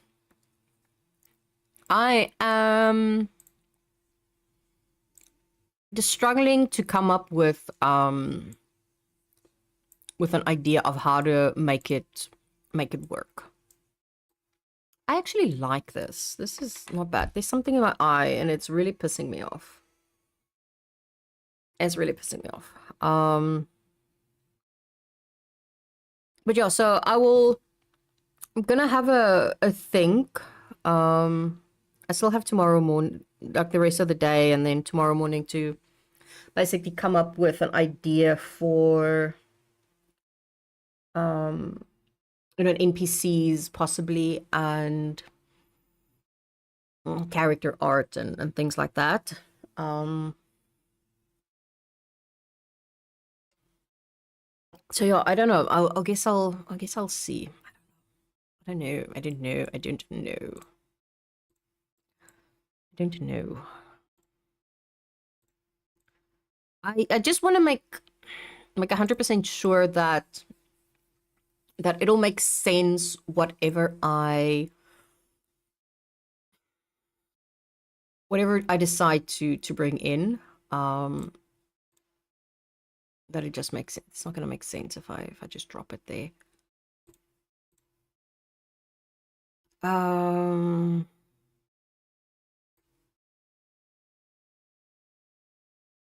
Anything else? What else can I add in?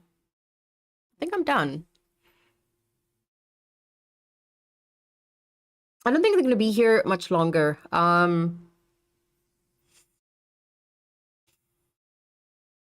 want to try. I don't. I guess it depends on the theme. Well, it can be a bit more dirty if it can technically be a bit more dirty. I'm not gonna say mystery or horror. It's the guard section just before the prison of the slums. Ooh, it's love and adventure. Definitely love and adventure. Who's not gonna find, their love interest in Lamesh? So no, it's more supposed to be. It's supposed to be more dirty. I can add more. I can add more dirt, I guess. Definitely. Let's add more dirt. Maybe some dirty water. Always not a bad thing. Not a bad thing.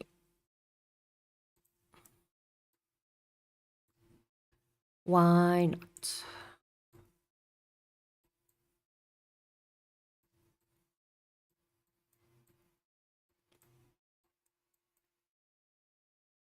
Oh, it's a fly. Thought it was a spider.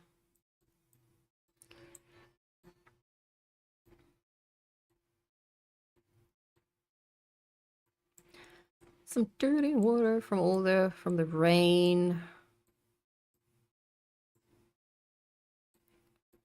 And then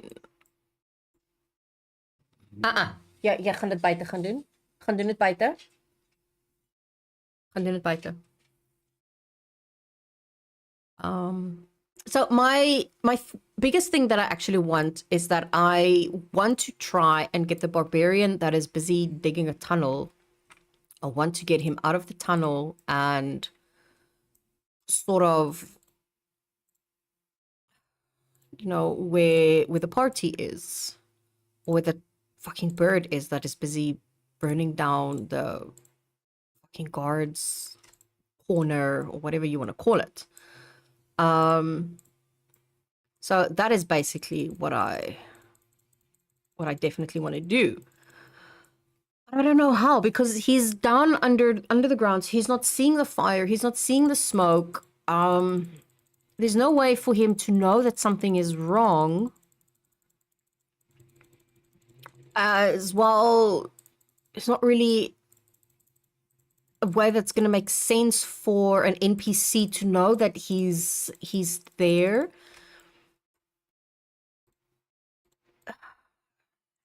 Yeah, so I basically now have to try and get the party back together because of one person's fuck up, and I am not gonna lie, I'm actually quite annoyed. I am quite annoyed because this is technically my problem player that is causing this. So he's basically going to fucking cause a TPK, and I really want to try and not have that happen, because yes, actions have consequences, but this is not their fault in a certain sense. Yes, it's their fault that they're in prison, but no, it's not their fault that they are busy, choking to death on smoke inhalation. I'm actually cold. Oh my goodness. I'm actually quite chilly. I can maybe do one more like this. Let's make it a little bit smaller. And one like that. And one like that. No. I like it. I am happy. I am happy. Let's bring that up. Hopefully one day I can rebuild my world map for this campaign, because I absolutely despise the world map that I built. I hate it. One day. Okay, just the final little... Oh, that's my tiny humans probably game. Ooh, glass. I forgot about the glass. Broken glass, shattered pieces.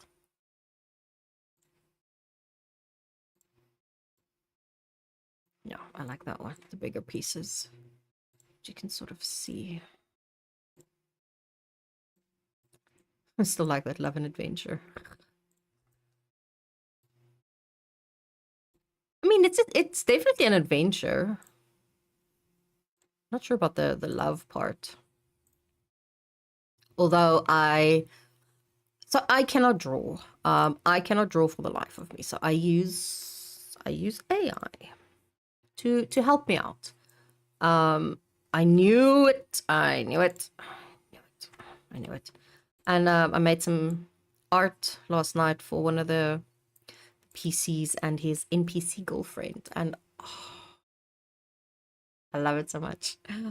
I love it so much. It came out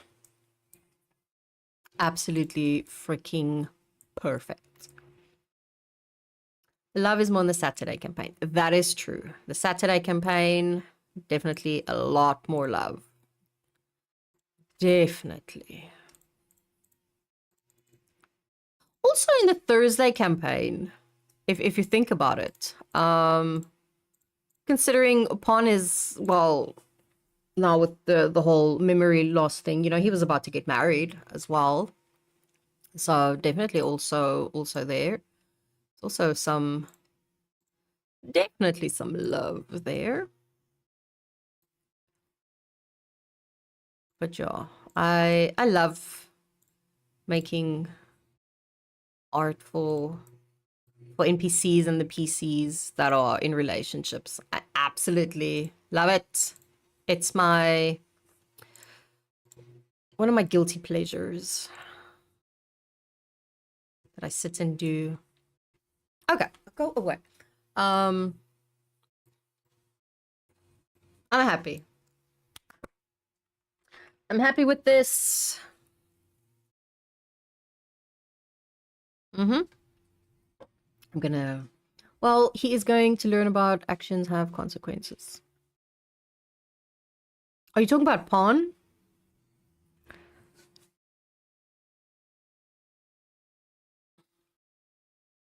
Because, yeah, definitely. Definitely.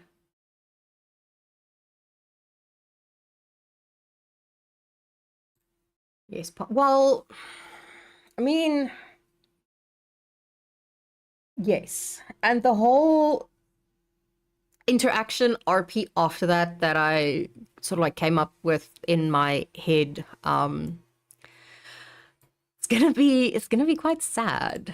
Um, it's gonna be quite sad. Well, he's not gonna know why she's doing it because he has no idea what is happening. So it's also not entirely fair. But yeah, poor Charlia. Poor Sadie. Oh my goodness. Like, poor Sadie. I feel sad for her. So I think sort of like that interaction after they get back is it's gonna be quite sad. Yes, I know. Oh, when she spoke to me afterwards, I was like, I mean, I always joke about it. I always joke about, oh, yeah, I'm about to break a player or break some players and what. But I didn't think that it was gonna hit her as a player that hard. And I was like, I mean, shit, that's really not what I was going for. Um, I mean, is it a stupid decision for information? Yes. Really fucking stupid. But it's his choice whether he wanted to do that. The decision or the choice was given to him, and I gave it to him, and that's the choice that he made. I can't take away his player agency and force him to do something else because I think it's a stupid idea.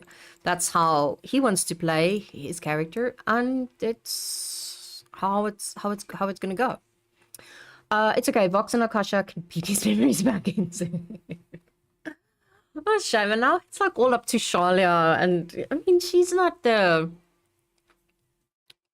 type that's going to go for it, and so I don't know. I don't know how that's gonna go. Hey, I really don't know. It's gonna be an interesting thing.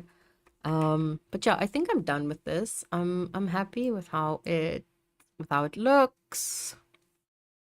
The gross water. It's really fucking dirty. Just want to export it. And then yeah, I'll put this up on the Steam Workshop as well. Under my whole slums series. I have a whole little series that I'm doing. So I have my slums, then I have the tavern in the slums, I have the prison in the slums. I haven't made the alley, have I? I don't think I've made an alley. I still want to, but that'll do some other time. So I made these dogs are very, very nice. So I have a whole little series. So I have the slums prison, and then the tavern in the slums, and then I will upload the little guard shack as well as part of the slum series if you want to download that. But yes, I think I'm done. I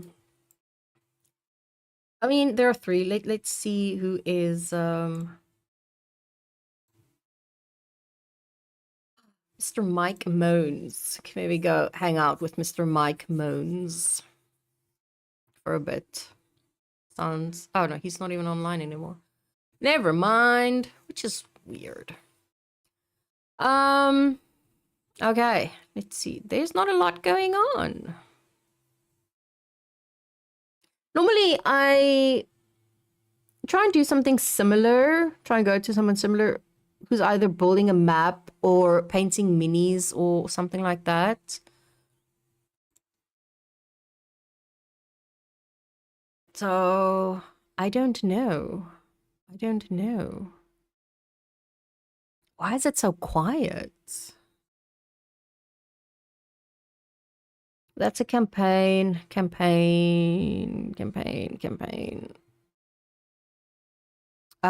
Let's see makers and crafting. Sometimes those are interesting. Makers and crafting. Let's see who... I believe he actually popped in for a review. Oh, I usually hang out in his channels as well. I hang out in his quite often. Okay, what is interesting here? Anything that looks interesting? I liked this idea. I have no what this is. Let's see. Let's see what this is. And then we can see who we can raid out to. This is usually something that takes me quite a long time to do. I have no idea what she's doing, but it looks quite cool. But first I have to check. Sometimes it's follower only. So that's fine. What else is there? I need suggestions, people. I need suggestions. Especially if I don't know where I'm going. That is too many tabs. Deal with it. Deal with it. And I actually use all of them every single day. I can tell you exactly what each one is. Ooh. I like this. Okay, let me close that one. So now all of them actually have a have a thing. I use them almost every single day. Making a dragon. That is very interesting. I don't know where to go. I don't know what looks interesting. I don't know what is an interesting channel to pop into that is gonna be worth it. Because there's nothing going on here, which is really sad. Just really sad. How is my PC even running? I don't have a potato PC, so it's fine. It's good. It's good. It's good. Okay, there's really nothing going on here. This looks very boring. I'm not gonna lie. That looks very boring. 30 shovels, and then I don't know. Give me suggestions, people. I don't know. Now I'm gonna start to panic because I feel it's taking too long, and then I'm gonna start stressing. I've never had I have to head out. Thank you. Oh, it's a pleasure, Toothy. Thank you for popping in. I'm basically done. I want to see where I can head out to. Teenage Mutant Ninja Turtles. I mean, random solitaire streamer going crazy. That is random. That is random. What are they making? Crafting Teenage Mutant Ninja Turtles, the damn video game shadow box. Oh, that thingy. Yeah, the random.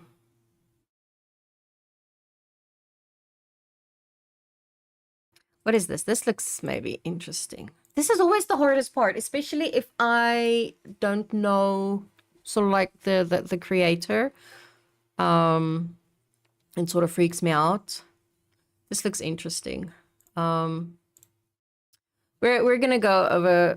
Are they English though? Yes. Okay. I have no idea how this is gonna be.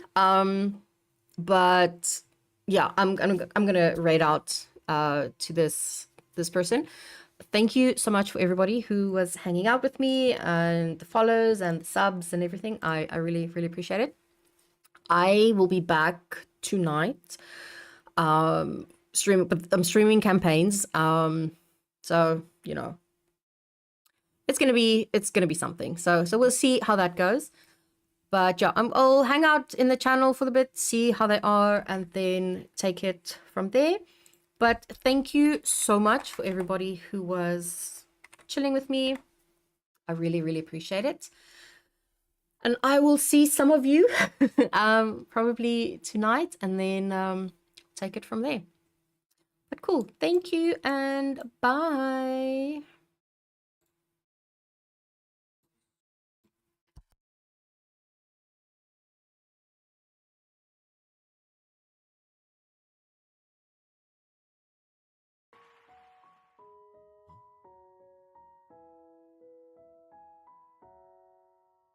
I found a